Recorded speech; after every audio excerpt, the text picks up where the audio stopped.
day to you. This is Anagalactic bringing you another presentation in cutting-edge science. And over here you'll see three graphs which have some similarities. And I'd like you to take just a moment to pick out the common theme. You'll notice that the top curve, called the Boschkovich force curve, has multiple curves heading off to the right and then going to an asymptote, which we'll be talking about. The second diagram is one that I just recently discovered, and I must tell you that it actually purports to describe an interaction between two atoms, but it is a remarkably composed graph.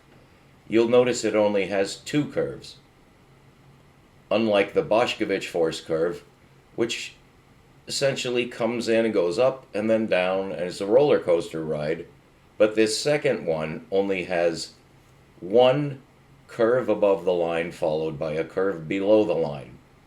And the bottom diagram is showing just one curve below the line.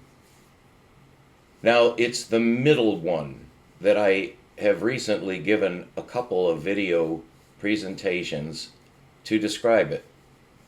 But it is a curiously formed graph. You'll see it's essentially intermediate between the top and bottom graphs. But I've only seen this graph produced once. In other words, this is an anomalous graph in the middle.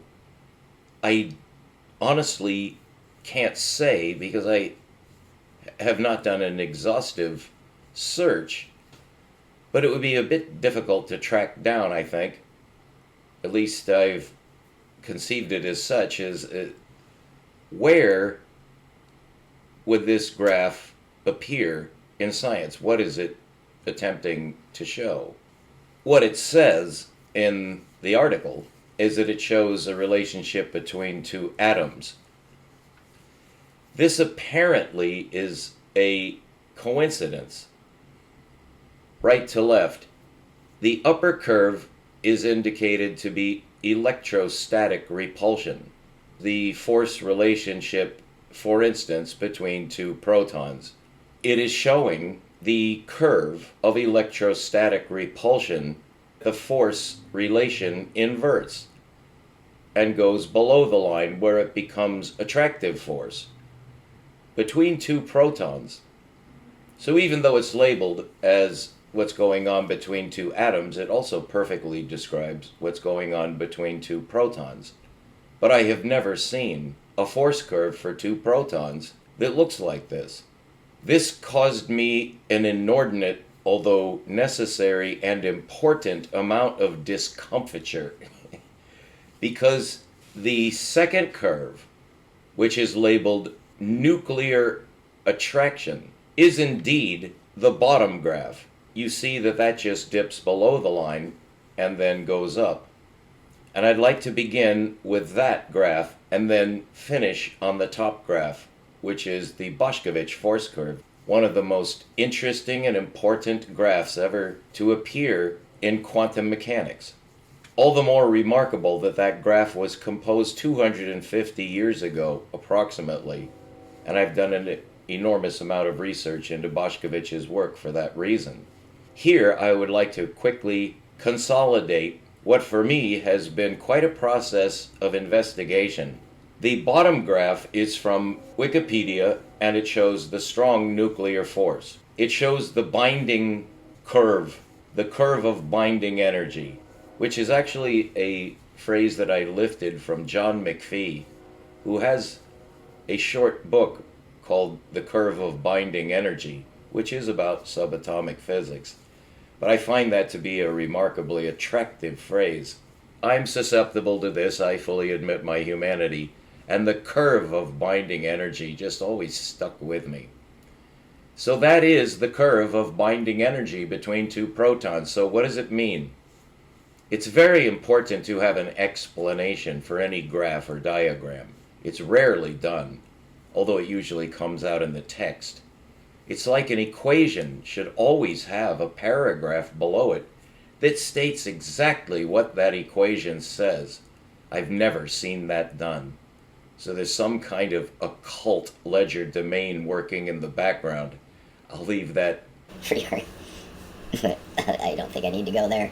No, science is supposed to be able to stay focused. But when we get excited, I think it's necessary to also be expansive, because we're in this for fun, aren't we? If you're in this for money, I pity you. But you could do both. It's hard to do, though, because money will corrupt you. It's already corrupted science. So stay away from money if you can. But that's pretty bad advice in the long run, so do whatever you have to do. We all have to get through this world somehow. Well, I'm in it for fun, and I never thought I'd be looking at these graphs with any kind of anything to say personally about them. But I would like to complete this video with an important message about what these curves actually mean. So beginning at the bottom curve, it shows what goes on between two protons at close proximity, the range, that's in femtometers, a two-force relationship, because the horizontal line is space, and that's the only part of the graph that is spatial. And nothing above or below the line is spatial. So this is the projection downward from a spherical interaction. Of course, protons are spherical. They have a spherical force field. And Boshkovich will inform us on that. We're getting there. I am now capable of proving what these graphs actually mean. The blue line is close to the zero line. In the vertical aspect, that shows force, but it's critical to realize which force. According to Wikipedia, that is attractive force. It goes down, and then there's another curve going up. Those are two essentially opposite curves, but you can see they're not so much polar opposite as they're perpendicular. Now that needs to be explained in terms of the two metrics. But to make this simple, what this curve shows is attractive force. And I've gotten this backwards more than once. Because if that were electrostatic force, it should be repulsive, because two protons repel. So this shows inside the range of where two protons would repel. So what this graph purports to show is a single transition. In coming in this direction, it's showing increasing proximity, that is closer and closer to the other proton, which is centered at the 0, 0, off to the left. Going down, the curve is going down. The proton is not. The proton is going straight on the horizontal line. That is its spatial position. But as it approaches, it encounters more and more attractive force. So essentially, if the two protons just offset in this direction, if this proton has no velocity and we start action, it will slowly be attracted and it will accelerate. It accelerates until about the 1 femtometer mark. And it's at maximum velocity there. And then it starts to slow down. It's still going forward. But you can see that there is a increase. Let me start that sentence again. It's no longer accelerating as fast. In other words, it's decelerating. When the proton reaches its position on the horizontal line where it's directly above the nadir, it's at maximum velocity. But then it encounters a sharp, repulsive component. So it's no longer accelerating. At the nadir, it's at maximum velocity. And then the acceleration begins to decrease so that it still has forward velocity.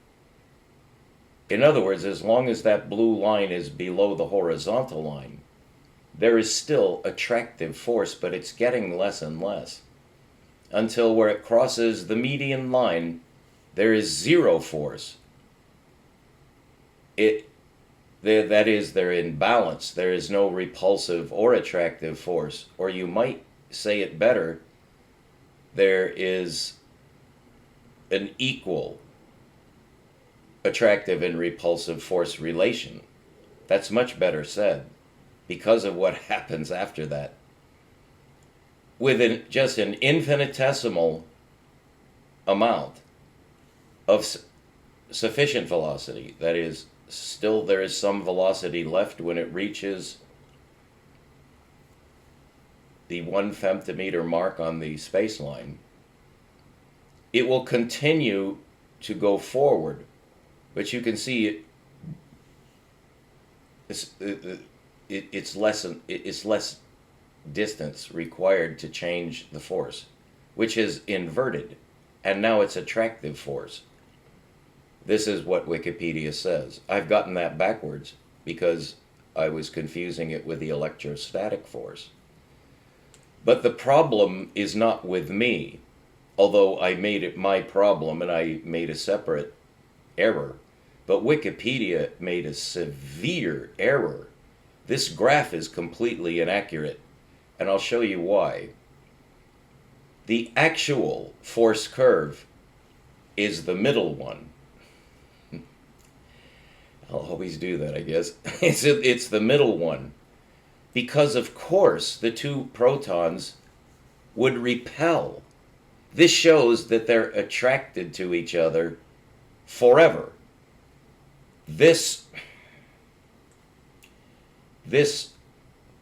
horizontal asymptote shows that there's always an attractive force between two protons to infinity.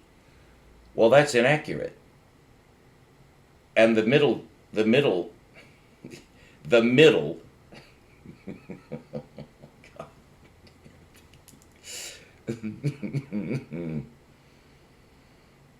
I just woke up, sorry. The middle is accurate, and that's what Wikipedia should have, but it doesn't. It shows the bottom graph, which is wrong. And the place where it's wrong, you can see the middle red hatch. There are 3 red hatches. One far to the right, one in the middle where the force valence inverts, and then this third one where the force valence inverts again. Wikipedia left out the middle hatch. In other words, it's dampened. This middle one, if you compare it directly to this one, has simply dampened what's above the line. So Wikipedia fails to show that the relationship between two protons at proximity does not end at the right correctly. It implies that there's no other force inversion. That's incorrect. There are 2 force inversions that occur between protons in proximity, and this shows it. So if these are the 2 protons, and this one is said to have the frame of reference, that it's at 0, that means that the relative velocity will only be ascribed to this one, although they may be, it's mutual. But to make a frame of reference, you fix this one. And now when this one approaches, let's look at the bottom diagram first. It shows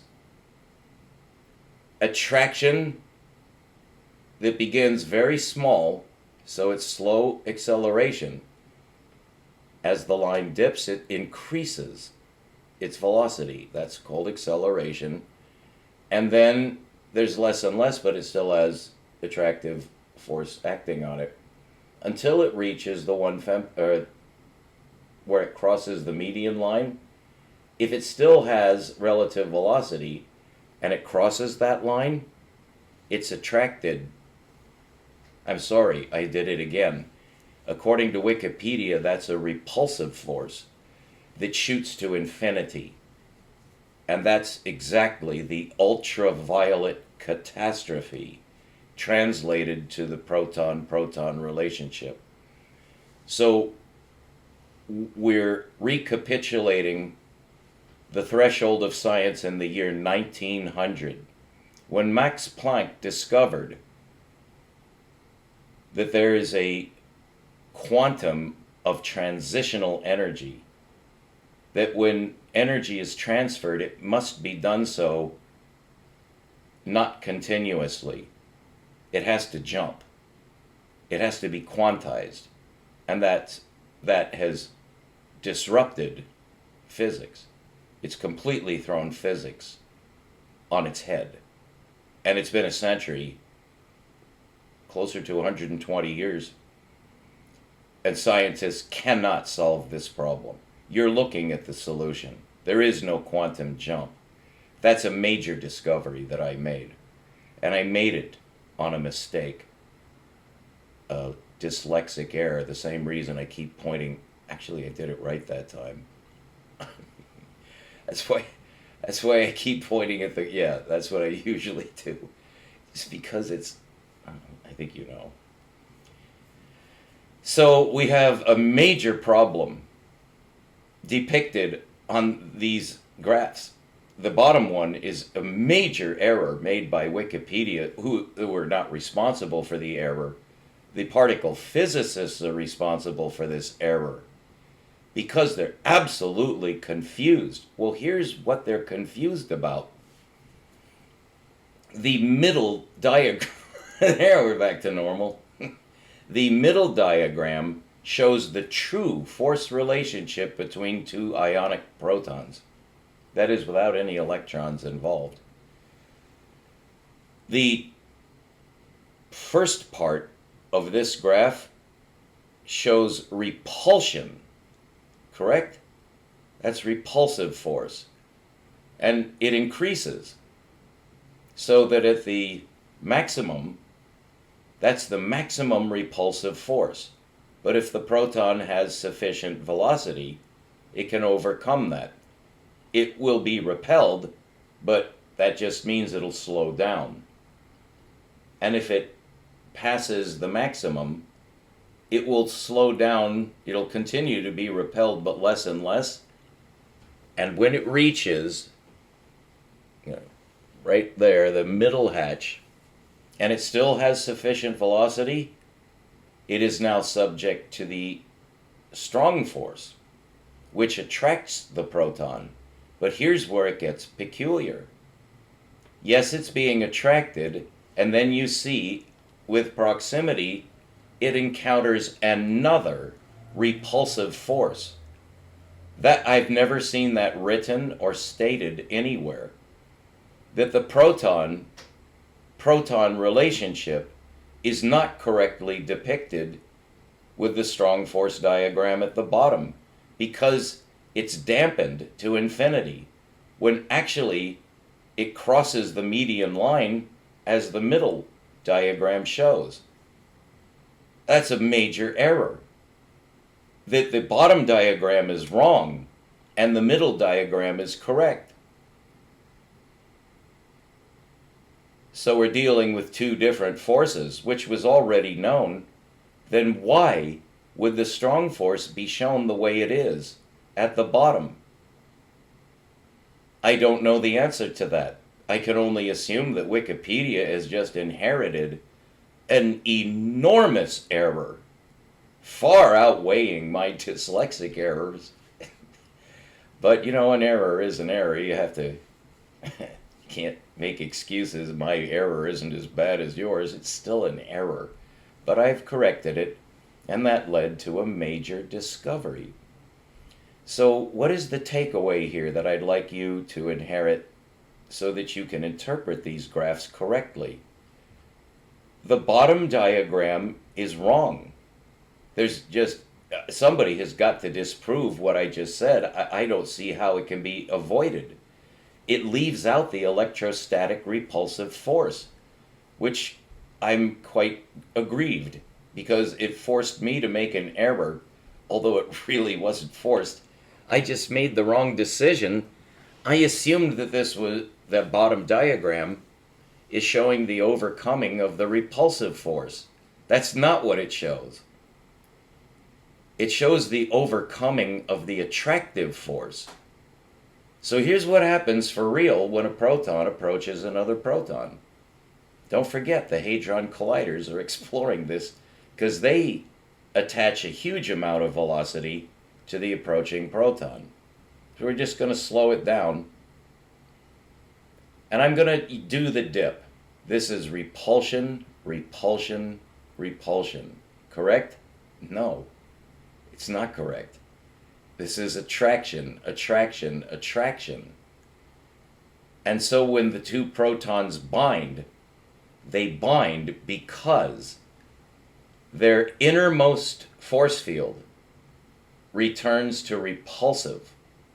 So the protons are naturally repulsive at the closest proximity, in which case they lock. They lock on their repulsion.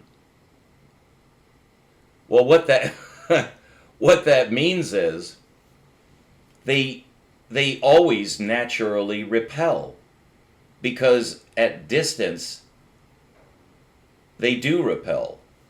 They are electrostatically repulsive to infinity.